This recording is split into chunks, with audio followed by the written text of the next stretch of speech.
So, something's been bothering me about the influencer world, the content creation world, for a long time. And in researching this video, I finally confirmed with an epiphany something that I have thought about for a really long time that I'm super excited to share in this video. We're going to find out the real essence of what creates content creators and what makes people popular. And I hope you'll join me for that. So, we're going to start by talking about the contentious issue of bans on a platform called Twitch. Twitch, the popular live streaming service where you probably hear about your favorite content creators and infamous content creators and all that kind of things happening to them. And we've put together a document by a guy named Gleasn in the lab. It's a fantastic document going over all of this stuff. And we're just going to start, and I'm going to show you some really fascinating stats, and we're going to use it to build a thesis that I think will really impress you if you stay tuned for the video. All right, so let's start with... if you've seen from the title, I said Twitch bans are basically vacations for streamers. So what do I mean by that? What's going on there? And no, that's not the epiphany. You got to stay tuned for later in the video for that. So let's look at the infamous Hasanabi, banned on the 13th of December. Okay. So Hassan was banned for some contentious comments that derogatory terms towards white people that he got banned on December 13th, and he returned on December 21st. So he was banned for about a week. And let's look at what his stats were before that ban. So before that ban, Hassan was doing was doing pretty well, right? It was averaging about 28,000 viewers on his live streams for the last week. But once he came back on Twitch Tracker, according to TwitchTracker.com, on December 21st, he averaged 39,000 viewers and then peaked at 53,000 viewers, okay, which is 2x his normal rate. And then the thing is, he didn't go down from there. It kept increasing, okay? So this is kind of example number one of like this really controversial ban. Everybody goes back to it. But what's so crazy about it is that the ban itself wasn't the thing that generated the controversy. It was a lot of articles that and these are like no nonsense platforms, right? So here's NBC News talking about the ban, right? And then here is PC Gamer, Rolling Stone, right? Washington Post. So this, I think, is such a good example because the particular issue of like, is this racist or not, was enough to be picked up by mainstream media platforms. So in this particular case, think about all the views and impressions that are being generated for Hassan here, and we're going to start to see the case that I'm going to start building for you here. I guarantee it's going to really be crazy once we put it all together. Okay, because what's the lesson that we learned here? Okay, it's that this ban made Hassan infinitely more popular than he had ever been before, and that popularity didn't stop. But let's keep going through the examples, and let's see where this ends up with us. Okay. By the way, Hassan then posted a YouTube video talking about the ban, which ended up trending to number 31 on the game on gaming, and you can see was like a huge video that got millions of views. Okay, so let's go on to example number two. Another infamous creator previously on Twitch is permanently banned from Twitch. So I think that's interesting because a permanent ban from Twitch, you might think, well, that's a deplatforming move, right? That you're over once that happens, right? You're done, and not just on Twitch. Okay, so what happened there? Well, Dr. Disrespect has been banned for a issue that most people or almost nobody really still understands why Dr. Disrespect was banned permanently from Twitch. But previous to that, he had a cheating scandal covered on Polygon and other websites where Dr. Disrespect admitted to cheating and took lots of time off from his broadcast while he was still on Twitch. Well, what happened when he confessed to this? Well, his return to streaming on YouTube after all this controversy and his permanent ban on Twitch peaked at 510,000 viewers, 500,000 viewers, right? And so, and if you go look at how he's doing on YouTube, even to this day, like as of the time of this recording, right, he's killing it. He's actually live right now. So while I'm filming, and I'll just go over there right now and show you how he's doing. So he's live right now, and he just went live, and he's got about 30,000 live viewers. So this guy is, by all respects and purposes, doing just as well as he did, if not better, on Twitch. And his YouTube channel is popping at 3.7 million. He's got a book. He started a game studio, right?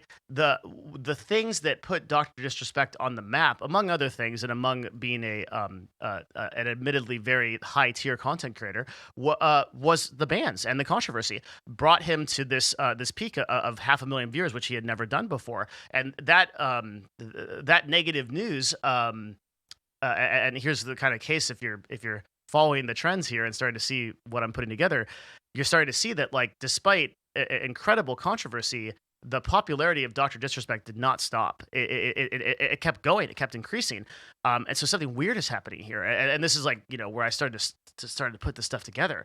So, okay, so now let's look at Mizkif. So Mizkif was banned on April 29th, 2019, and he returned in May, almost a month later. And his return stream had 20,000 viewers. But what's really interesting about this, okay, is Mizkif's streams previous to that were around 5,000 to 6,000 viewers. So if you this is a screenshot of the history of his streams before he got banned, and you'll see this column right here says 6,000 viewers for this stream, 5,000 viewers for this stream, 3,900 viewers for this stream, 3,600 viewers for this stream. If you go look at Mizkif's stats now, right? He's nowhere there. Those kind of numbers would throw him into an existential crisis. Like, let's just pull up his streams from the last few days and see what he's got, right? So here's 40,000 viewers, 44,000 viewers, 72,000 viewers, 69,000 viewers, right? This dude is way above and beyond. And I mean, he creates great content, I think, and he has really come under the OTK and made shows, and he deserves, like, where he's going. But it's really interesting that after that his ban, he hit 20,000 concurrent viewers. Of course, he streams for 11 hours here, right? And his title here is "I'm unbanned." Ha ha ha ha ha. Okay, with his Twitter profile here and the advertisements. It's almost as if these broadcasters are aware of what's happening, and they kind of understand, like, what's happening with the bans here. Okay. Interesting, right? With that title there. So he returns to a max of 20,000 concurrent viewers. And if you go back to those streams, and you can just go see this for yourself on Twitch Tracker, you'll find that the viewers didn't decrease from there. Like, the viewers just went up from there. So these bans cause broadcasters to go out into the light, and then it sticks. Like, the negativity falls off, but it sticks. All right. But we're not done. Let's look at Amaranth. Amaranth was banned on October 8th, 2021, unbanned October 11th. And she was featured in all kinds of different articles. Here was her on Deserto. And here's her on Kotaku. Here's on .esports. And although the immediate banned viewer count didn't increase that dramatically, although it did increase because she's unbanned right here.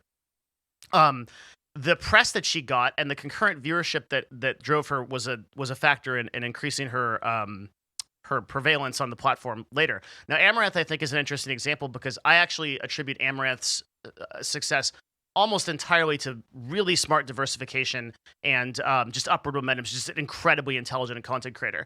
Despite that, though, her bans did benefit her viewership and increase her viewership. So it's really interesting, again, how these bans do this, okay? Let's take a look at Tfue, right? Where Tfue is banned on September 8th, Deserto, and the last stream before being banned averaged 41,000 viewers and had a max concurrence of 59,000. But when Tfue returned just a few days later, in 2018, he had 69,000 viewers and peaked at 97,000 viewers, almost 100,000 viewers, right? The return of Tfue stream. So this is crazy, right? We're just seeing like this, like you look at this graph here and see the publicity as it goes up after the unban. And of course, he makes a video about it and it gets over 2 million views. All right. So there's a couple of really interesting points here and takeaways. And that's and I want to start by just kind of giving you the conclusion that we realize that's going to be obvious, okay, which is that Twitch bans are a complete joke. And they're a complete joke for two reasons. One is because Twitch themselves doesn't take them seriously. Doesn't take them seriously.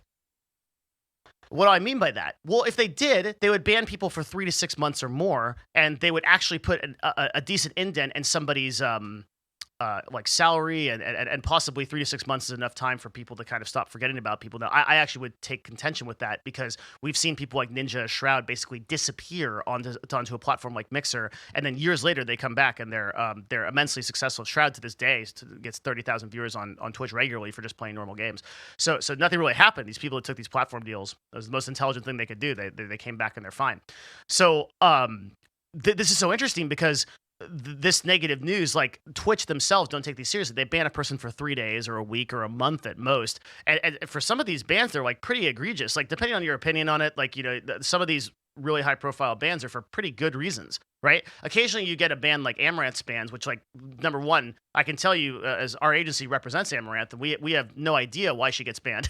We talk to Twitch and I'm not sure they have any idea what gets, like, it's probably a topic for their video, but half the time that one of our creators gets banned at our agency, we don't even know why. I mean, it's some random anonymous person at Twitch that does it, that doesn't log the results. So sometimes these bans are illegitimate, but a lot of times the bans are based on pretty sound science. And despite that, Twitch doesn't take them seriously because these streamers are just go back and get these incredible viewership. It makes them more successful. But here's the thing. One would ask, can Twitch even take these seriously? Because for in the case of like banning someone like XQC or Hasanabi, these people account for a total of like 1% of Twitch's total viewership. Like 1 in every 100 viewers on the website for that day are on that stream. So if you ban that stream, that's a significant source of revenue that's lost for Twitch, not just the broadcaster. And I think that's a big part of the impetus behind the recent DMCA stuff, right? Some of the reasons why we haven't seen any of these really large broadcasters get banned for any DMCA stuff yet, which if you go back to my previous videos, you'll see that, is because if Twitch does ban them, they're losing a ton of revenue for the website. They're just objectively, like, banning Hasanabi for a month loses Twitch a lot of money, right? And Hassan some money, but when he comes back, he'll farm the subs and put that back up. So Twitch themselves doesn't take these bans seriously, but I don't even know if they can. Worse than that, the streamers don't take the bans seriously either. So there have been some cases where permanent bans have actually successfully deplatformed people. Like I think one I can think of is IndieFox. Now, IndieFox was banned for sexually suggestive content on Twitch and is perma-banned to this day. Wasn't really able to build like a success on any other platform to date, but she was making tweets that just making fun of her bans, like, see you guys in 3 days, no problem. And Twitch just ignores this, and you'll see people get banned, and they'll make funny tweets. So they say, well, I'll be back in like 7 days, like like they've even made a joke that it's a vacation. I got this title of this video because streamers joke about this in tweets, and they show off what their bans are. And now I'm going to use another example, and I'm going to put this together. This is going to be the big kind of like epiphany that I had around this that I hope to share with you. Before I do that, I'm gonna do just a couple really quick shout outs. So discord.gg/Devin, that is the central place where discussion happens around meta topics in the sort of streaming YouTube industry, new meta marketing world. That's the kind of stuff that I cover.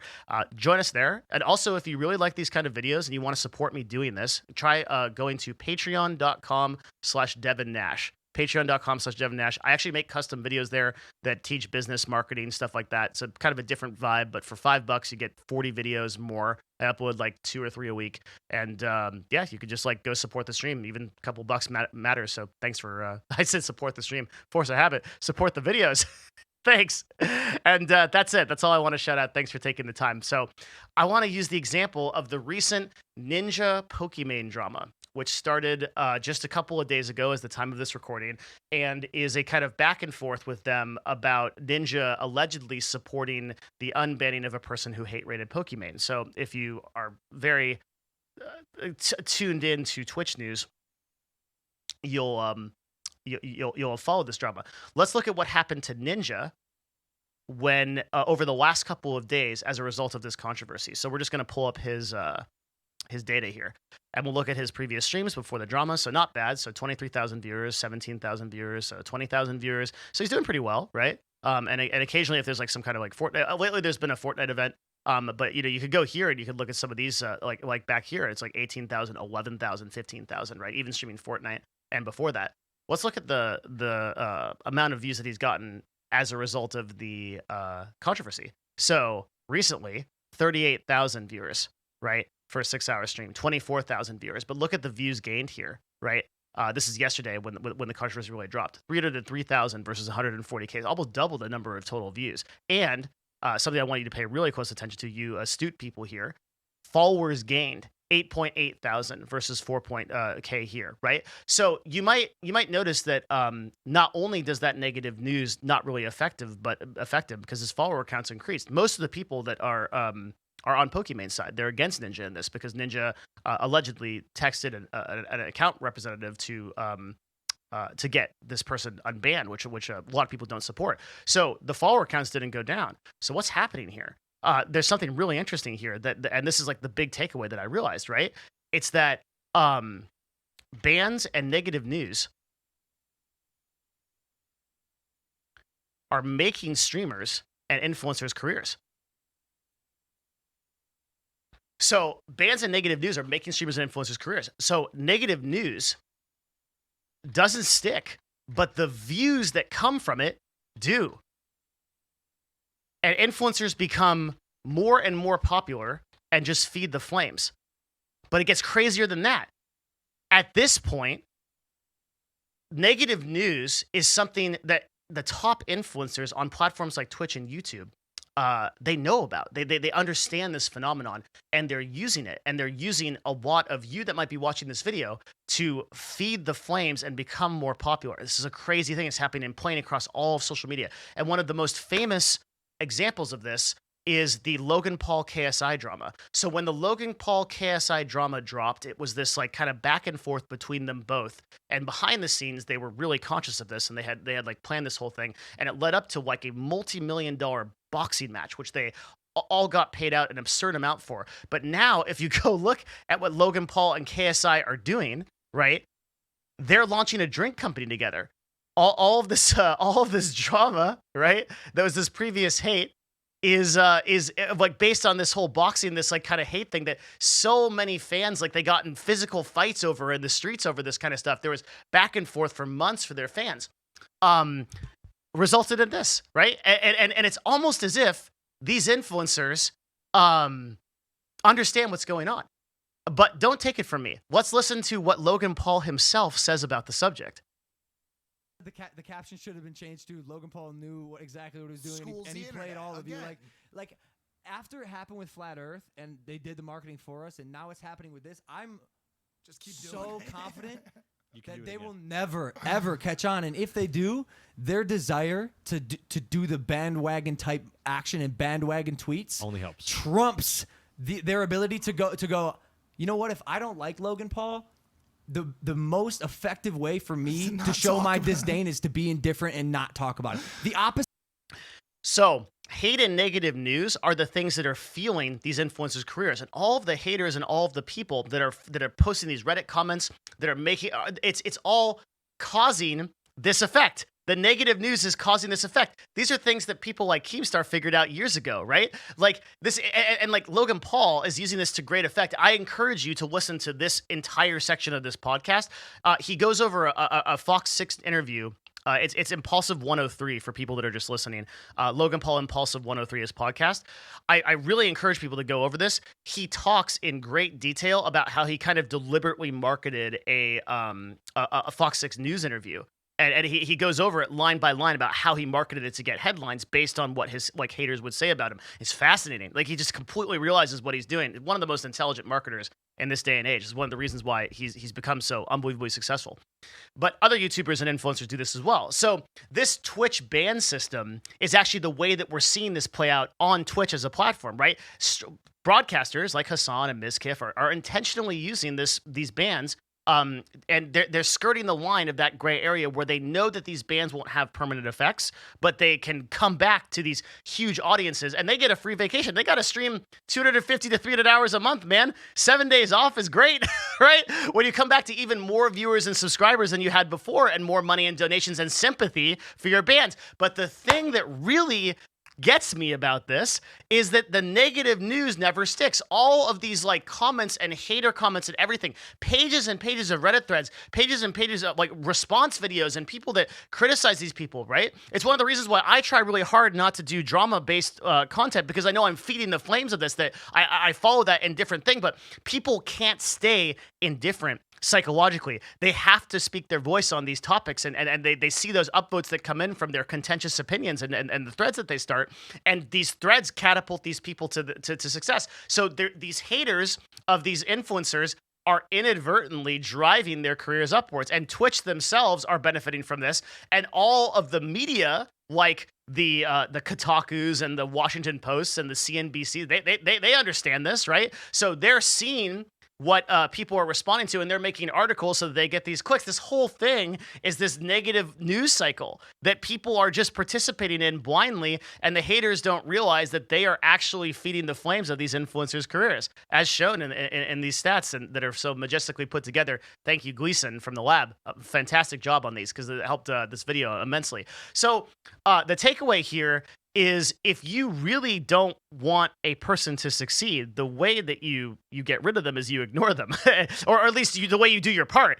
The truth is that these broadcasters that understand this, they're going to farm controversy eternally, and this is something that has been a part of human psychology for years and years and years, and has made its way onto social media. I don't think it'll ever change, but the danger here is that it can lead to the lowest common denominator content dominating, which is what I think we're seeing on Twitch now, is that like the most successful stuff on Twitch, when the Pokimane Ninja drama dropped, every streamer that was on this list, their title was Pokimane Ninja drama, just reviewing what Pokimane and Ninja were saying in their VODs, them watching VODs of those streamers to 50,000, 70,000, 80,000, 90,000 viewers.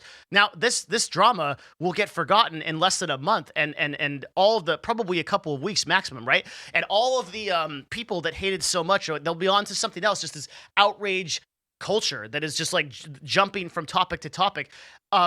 And I guess, like, just to insert a little bit of my own personal philosophy here, because these are analytical videos, it's kind of just cool to like look over this, and I try to stay neutral. But I just want to say, this emotional vampire, if you're part of this kind of like a culture outrage, like moving from topic to topic, is exhausting, and it will drain you. The influencers are draining you, intentionally or non intentionally, of your life energy, your creative energy, to participate in this crap and feed the engines of war to drive their careers and their millions of dollars. While your Reddit comment, your little like Twitter post, whatever, will be forgotten in minutes. Right? Like, it'll just feed the flames of this giant thing. If you want these people to not succeed, what you should really do is ignore them and then focus your own creative energy on projects that add value to the world. Okay, I'm going to step off my podium now, get back to the cool analytics. But isn't that crazy? That negativity just drives this entire thing.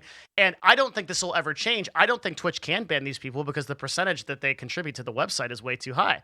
So Twitch bans are vacations for streamers, and they're going to continue to be. And negative news cycles are going to are still going to drive outrage media. And if you want to learn more about this, again, I can't recommend this podcast enough. The episode 103 of the Logan Paul podcast is so good. It goes, particularly just go 50 minutes in if you're just listening to this instead of watching, and just listen to like what he says about it. It's fascinating. I can't play the whole thing here, but it's just so interesting. So that's it. Twitch bans are vacations for streamers. Let me know what you think. And thanks for supporting the channel and for following, all you guys subscribing and everything, because I work hard on these videos, and like your effort helps go support the researchers. Like, we're going to pay Gleasn for this, and it's super cool for him to do it. And so thank you, everybody. I'll see you again next time. Bye.